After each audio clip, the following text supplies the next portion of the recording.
اور آسمانوں میں بہت سے فرشتے ہیں جن کی سفارش کچھ بھی فائدہ نہیں دیتی مگر اس وقت کہ اللہ جس کے لیے چاہے اجازت بخشے اور سفارش پسند بھی کرے۔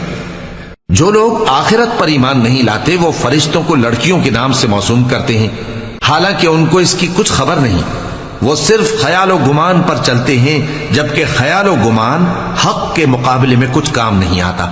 تو جو ہماری یاد سے روگردانی کرے اور صرف دنیا ہی کی زندگی کا خواہاں ہو، اس سے تم بھی منہ پھیر لو۔ ان کے علم کی یہی انتہا ہے۔ تمہارا پروردگار اس کو بھی خوب جانتا ہے جو اس کے رستے سے بھٹک گیا، اور اس سے بھی خوب واقف ہے جو رستے پر چلا۔ اور جو کچھ آسمانوں میں ہے اور جو کچھ زمین میں ہے سب اللہ ہی کا ہے، اور اس نے خلقت کو اس لیے پیدا کیا ہے کہ جن لوگوں نے برے کام کیے ان کو ان کے اعمال کا بدلہ دے، اور جنہوں نے نیکیاں کی ان کو نیک بدلہ دے۔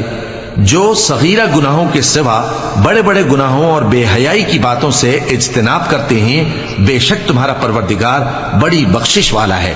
وہ تم کو خوب جانتا ہے۔ جب اس نے تم کو مٹی سے پیدا کیا اور جب تم اپنی ماؤں کے پیٹ میں بچے تھے تو اپنے آپ کو پاک صاف نہ جتاؤ۔ جو پرہیزگار ہے وہ اس سے خوب واقف ہے۔